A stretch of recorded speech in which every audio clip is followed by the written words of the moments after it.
Meron po talagang pre-shipment na documents. And ito yung ginagawa nung trabaho to ng mga brokers. And then ito yung ini-inspect ng bawat port. We have I think 36 ports nationwide. So may mga port collectors. Yan po yung primary job po nila under the new customs law. So the final authority to release every goods sa bawat port is that's the role of the Pero yung sa manifesto, collectors. Hindi, sir.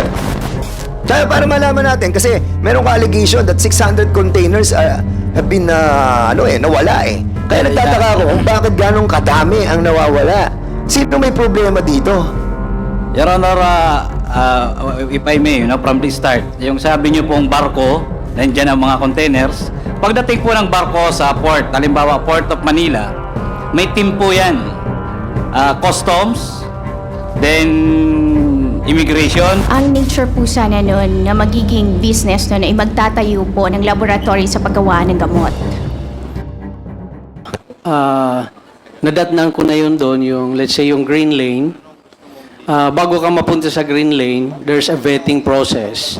Ito yung sinasabi niya mga international cargos na ano sila, yung napatunayan na silang mga honest na traders, sila yung nandun sa green lane. Kasi if you need to inspect every cargo, magtatagal po yun, magkakaroon po tayo ng congestion sa pier.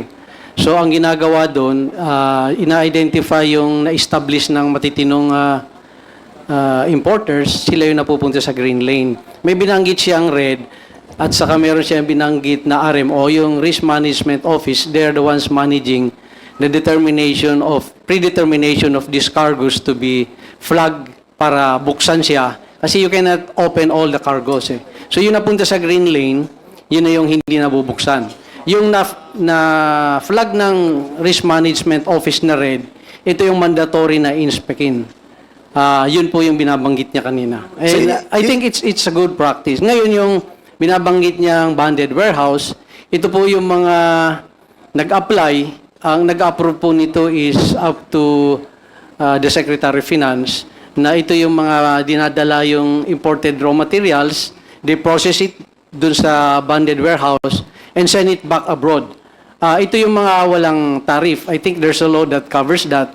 Usually nasa PESA po yun, PESA zones. Ayun yung sinasabi niyang banded warehouses. Di ba, Commissioner, meron niyang tinatawag na manifestation, di ba? Kapag yung master of the ship, dala-dala yung manifestation, sigurado tayo na kapag binigay yung manifestation doon sa custom inspector, alam kung ilan yung ilalabas, alam kung ano yung bigat ng mga cargo. Am I correct? Meron po talagang pre-shipment na documents. And ito yung ginagawa nung trabaho to ng mga brokers. And then ito yung ini-inspect ng bawat port. We have I think 36 ports nationwide. So may mga port collectors. Yan po yung primary job po nila under the new customs law. So the final authority to release every goods sa bawat port is that's the role of the Pero yung sa manifesto, collectors. Hindi, sir. Sa manifesto, kasi yung manifesto yung magpapatunay kung ano yung mga cargo eh. Di ba? Ako yung ship, master of the ship. Ako may control nito, pati nung stowage plan. Di ba? Stowage plan. Kung ilan yung nakalagay ng mga cargo dyan. Alam ko yung weight niyan. Di ba? Kung alam ko weight niyan, alam ko kung ano yung stowage plan, eto na yung manifesto. Ako yung may ship. Ibibigay ko na ngayon sa immigration, sa custom inspector. Di ba? Ngayon, anong gagawin nila doon sa cargo inilabas sila? Are they going to mag-weigh uli sila? Di ba dapat para makita mo kung may discrepancy? Di ba? Ginagawa ba ninyo yun sa custom during that time? Again, sir, that's the function of the RMO to predetermine kung ano yung i-flag nila at inspectin based on the manifest. Paano nag-predetermine? Based on the manifest, and then paano mo i-check kung talaga yun yung weight nung lahat ng laman ng kargong yan? Merong weighing scale doon talaga para pag napunta siya sa red, i-flag yan talaga, tapos i-inspectin niya ng port. Pinapractice yan? During my time, it's practiced. Jimmy, Your Honor. pinapractice ba yan? Kaya para malaman natin, kasi meron ka allegation that 600 containers have been, nawala eh. Kaya nagtataka ako kung bakit ganong kadami ang nawawala. Sino may problema dito? Your Honor, if I may, from the start, yung sabi niyo pong barko, nandiyan ang mga containers. Pagdating po ng barko sa port, halimbawa Port of Manila, may team po yan. Customs, then immigration, Quarantine. quarantine. Yan buo muna ang papasok. Pero before the arrival of the diesel, Your Honor, there was already an advanced foreign manifest sa Bureau of Customs. So malalaman mo na po kung yung parating na barko, kung ano ang laman, kargamento. So yun po yung legal declaration from the port of origin. So unti-unti, ang tatrabaho na po ng mga container, kargamento sa vessel, ay yun naman pong ICTSI, yung port operator.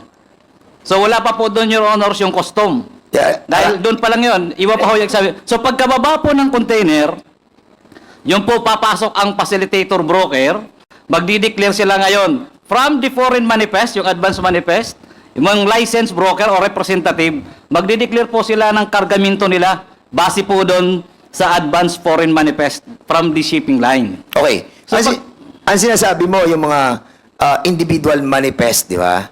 Yung foreign manifest na yon, nakukuha na nila. So, alam nila ito na darating. Yes, Your Honor. Okay. Alam naman po. Paano ang consolidated? Halimbawa, consolidated consignee, yung container. Your Honor, Do they have, ang tanong ko sa'yo, do they have separate na mga manifestation? Your Honor, yan po yung iisa lang ang manifesto niyan galing sa port of origin. Halimbawa, isang consignee, ang nakalagay doon na container ay 5. In fact, minsan mayroon pa dahil may rider pa yan na isa or dalawa. So pagdating po doon, makikita po natin kung ilang containers sa isang consignee ang parating. At kung consolidated siya, doon na nagkakaroon ng palusot. Kung consolidated po, Your Honor, nakadeklara yun doon. Ngayon, pagdating po doon sa palusot, pagdating doon advance, nakapile na nag-entry, ready na po yun, dire-diretso with gate pass na yun, nakapalusot na. Ibig sabihin, wala nang opening ng containers, diretso na yung palabas.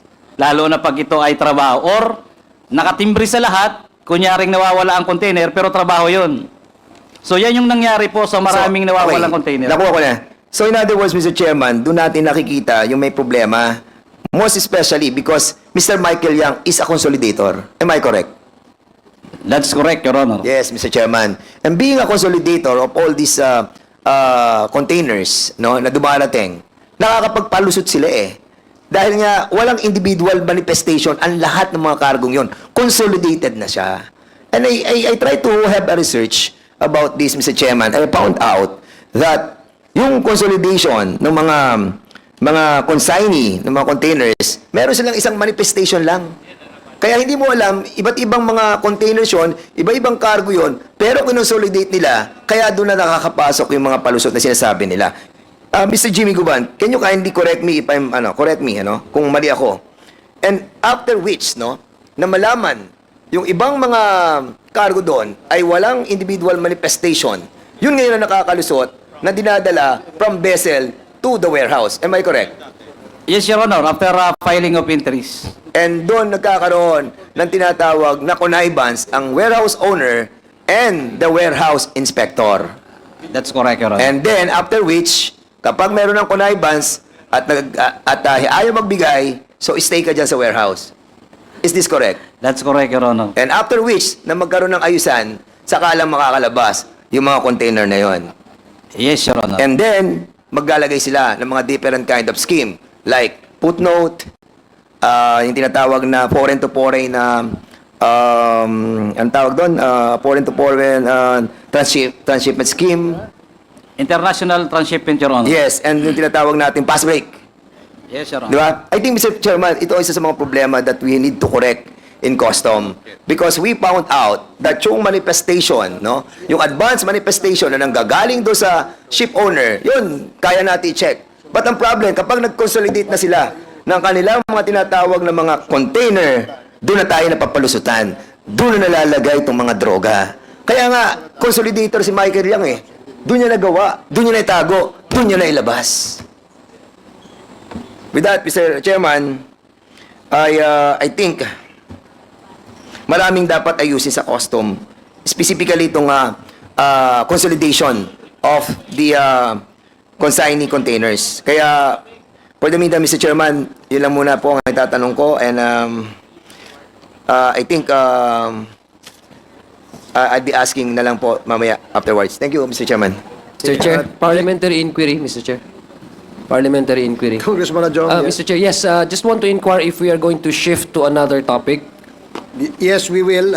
There are two more names Okay. listed as interpellators on the topic of Okay, dangerous illegal drugs. drugs. Then after this, we will now shift to the EJK.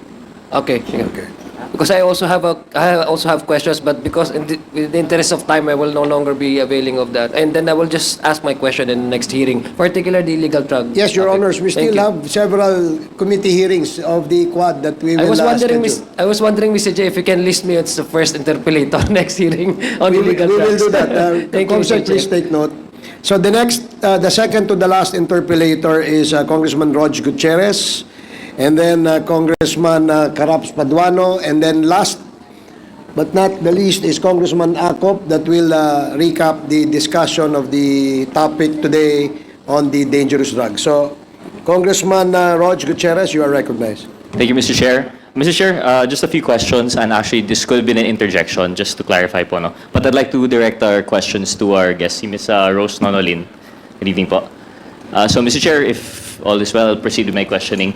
Ms. Lin, good evening. Mr. Chair, just to clarify po, no? Because I know you've been answering this previously already quite a lot, although I'd just like to clarify. To give context, your name was mentioned in the previously presented matrix, and it raises a lot of questions. Of course, that's a reason why we have this hearing, to really clarify po kung, especially to hear your side on these matters.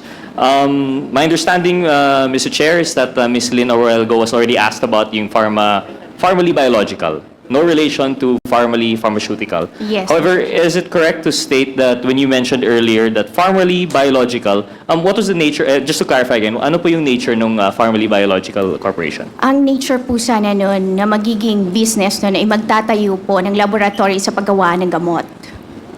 And this is no longer functioning? No po.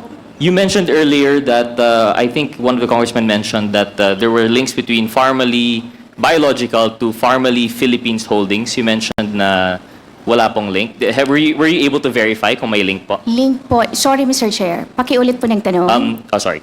Were you able to verify? Because earlier you answered in the negative when you were asked po if there was any link between formally biological, in which you are a incorporator po, no? And formally Philippines Holdings. Mr. Chair, wala pong formally Philippines Holdings. holdings po. Wala po.